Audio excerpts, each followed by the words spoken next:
Hi, everybody. We hope you're doing well. We can continue to look at the book of James as James writes to people just who are facing challenges of many types so that they could remain faithful.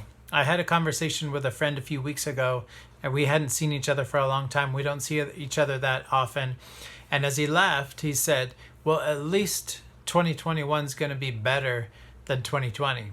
And isn't that an assumption that we all make? But the truth is, we honestly don't know. 2021 could be worse for you, for me, than 2020 was. It's no guarantee that just because 2020 was an incredibly challenging year for the globe, our human population, that for us personally, it's going to be better this year. So what do we do if things actually go worse? If things actually do not get better, they get harder for us. That's why James writes, and I think that's why we want to look at James right now, is because he writes to people during difficult and challenging time, that no matter what we face in life, we need to respond the right way. So that's why he writes to people to say, you need to keep following God and make the right choices. Remember, he pulls from two main sources. He pulls from Proverbs chapter 1 through 9. He pulls from the Sermon on the Mount, and he's writing not a new theology, not a new belief or new teachings, but he's just trying to affirm the things that have already been taught and trying to encourage the followers of Christ to keep living the life that they are supposed to. Now, last week we looked at how trials can come and how trials are really a chance for us to grow. They're a possible time that we could actually see something good come out of something that's challenging or that's hard. And what we really need to do is keep our perspective in those times of trials. And as we continue through this chapter, now James moves on to something slightly different than trials. He moves on to temptation. And what's interesting in James chapter 1 is we have one word that's sort of connected in three of our English words. The one word, or a form of one word in the Greek, is translated as trials, temptations, and tests in James chapter 1, because they all come across in sort of a different form. And I think they all can accomplish something good, but the way they come, or how they come, where they come from, is slightly different. So that's why we see this one word in English being translated as trials, being translated as temptation, and being translated as tests.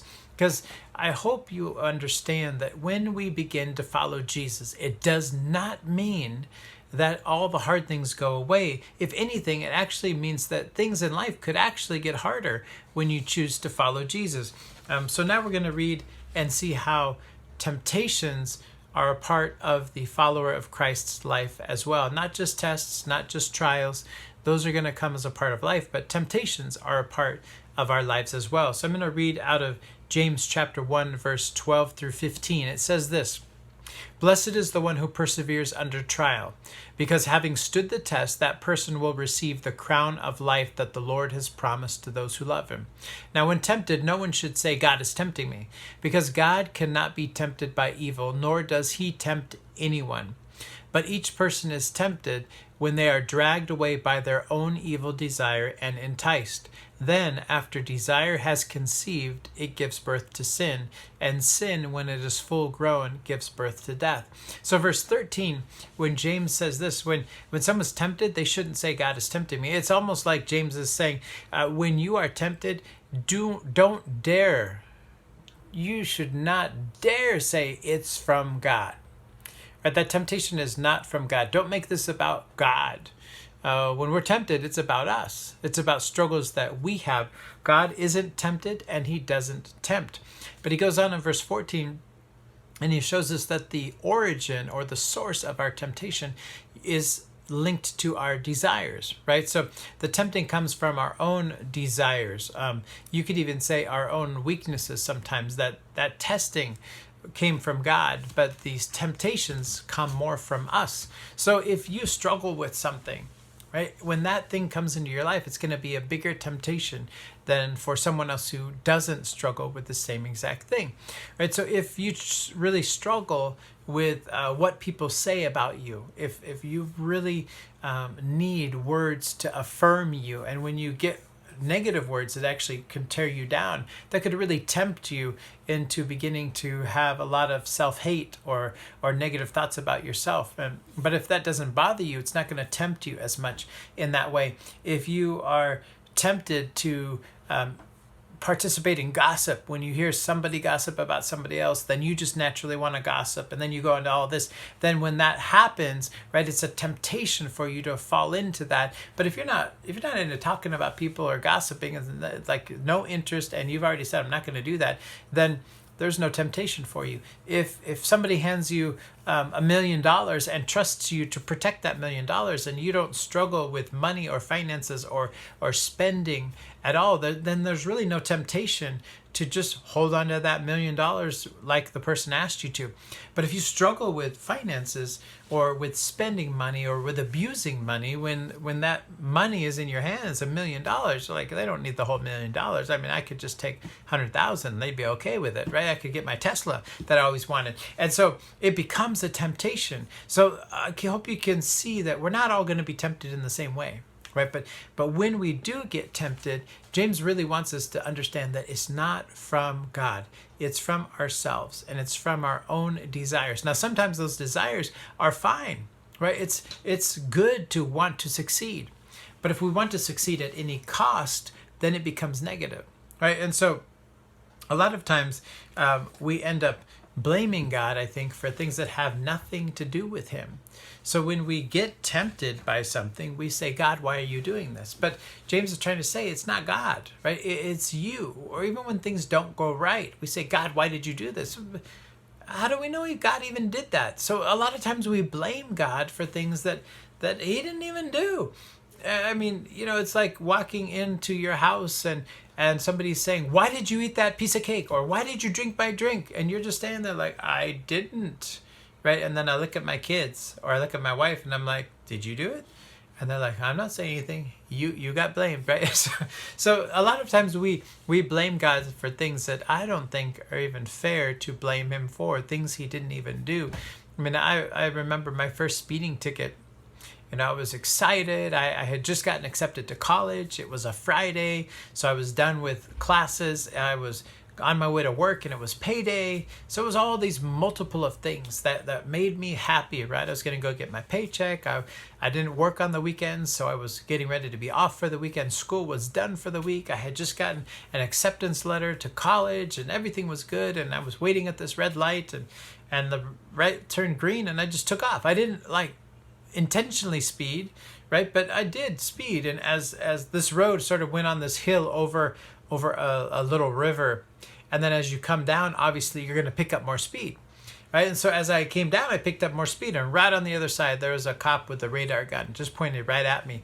No way I could slow down in time, and I'm on the downhill, which is sort of cheating. I don't like it when cops do that, right? But he pulled me over. He's like, you were speeding. I was like, yeah, I'm sorry, I just got accepted to college. It's Friday. It's payday. I'm happy. That's why I'm speeding. But ultimately, right, I was wrong. Ultimately, I'm the one who stepped on the gas. I stepped on the gas as much or as little as I chose to.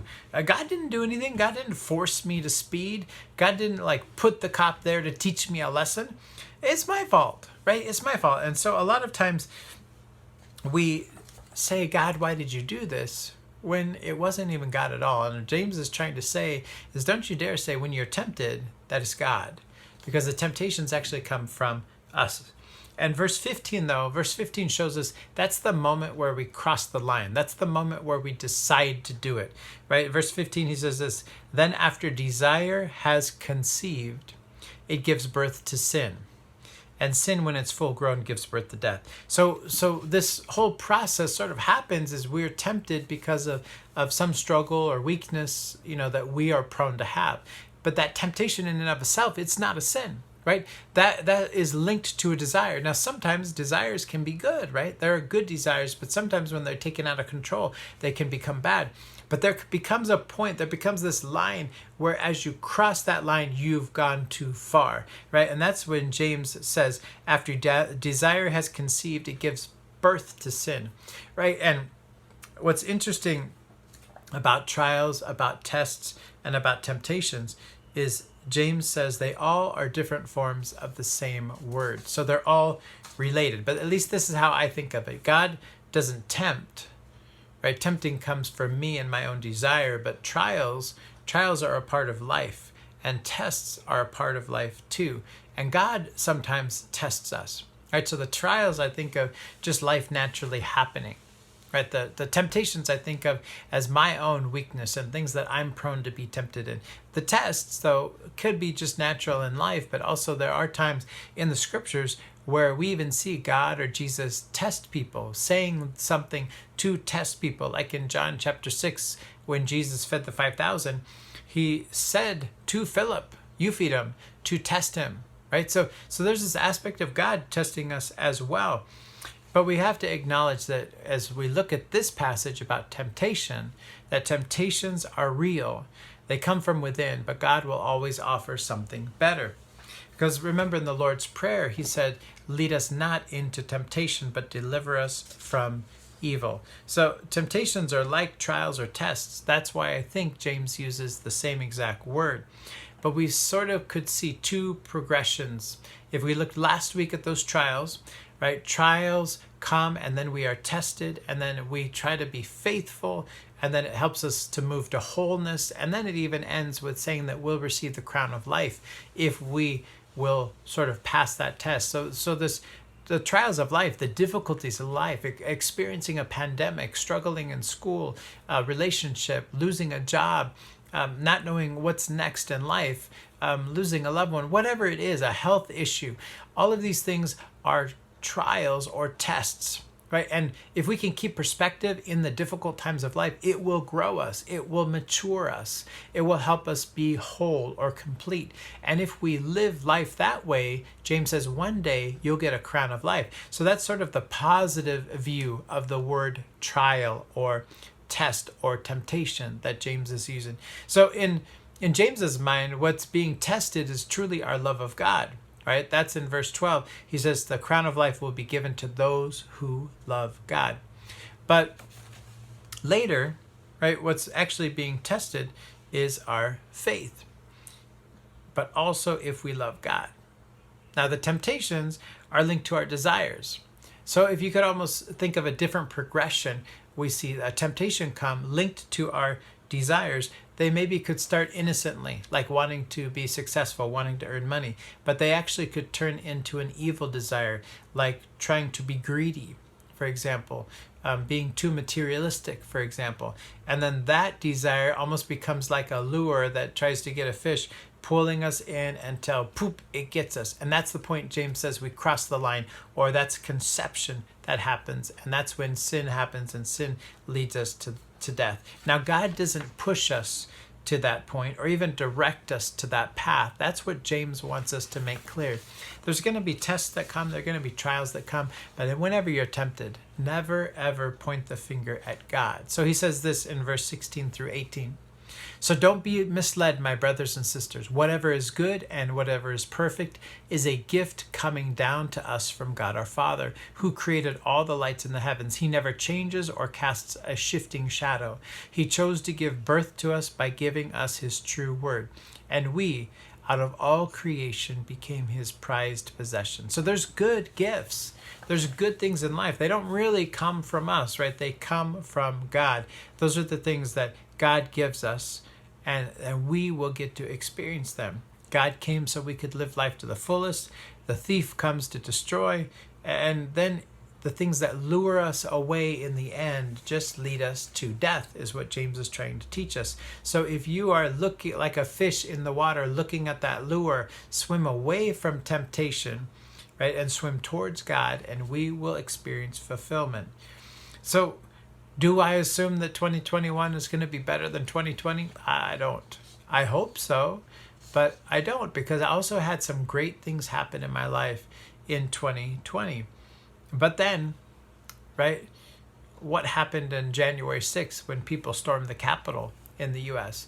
And so if you were thinking 2021 is going to be better, look at how 2021 started. So we often will make assumptions. The only thing that we can really assume is that life is going to be full of trials, that we will be tested, and that we will face temptations. So that's why James brings these three things up of tests and trials of temptations, that really we have to choose to go deeper with God this year. We have to choose to go take our faith more seriously, to take more steps of faith, and to choose to love deeper, because this year will be full of trials.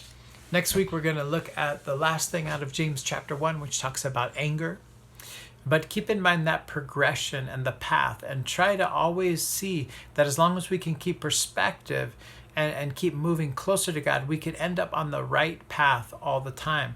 That if we recognize we're on the wrong path, we should quickly stop and get back on the right path. The right path of life being saying that when we face trials or testing, it can move us to wholeness and completeness and maturity. It can help us grow. And in the end, we get the crown of life. So when we choose well and keep the right perspective and cling to God when we face difficult times, it actually can be for our benefit. It could bring us joy in the end. But when we face temptations, if we're not careful, they will lure us in, because the temptations are going to come on the things that we desire, that we struggle with. And then they will conceive, or we will cross that line, right, where we shouldn't have crossed. And that will lead to sin, which will lead to death. So I hope that this year we could commit to facing trials with the right perspective. Allow trials to strengthen us, to strengthen our faith, to help us mature, and to live better, right? And 2021, for the sake of God, for the sake of ourselves, and for the sake of people around us, and be aware of what those temptations are, so that when we are tempted, we'll always realize it's not God, it's us, but we'll also be able to look for ways to strengthen our lives so we will not be tempted like we once were. Let me end with this. This is the last verse out of James chapter 1 we won't look at, but it shows us how simple it is to truly live out faith. James says this in verse 27, "Religion that God our Father accepts as pure and faultless is this, to look after orphans and widows in their distress, and to keep yourself from being polluted from the world." You want to know how to begin to really live out your faith? Go help and take care of people who need it, people who might not have others to defend them, and just stay pure. And that alone would begin to change the course of our lives. So I hope that as we go through life today, we could allow ourselves to become whole, so that when temptations come, they don't have the same power over us that they once did. God bless.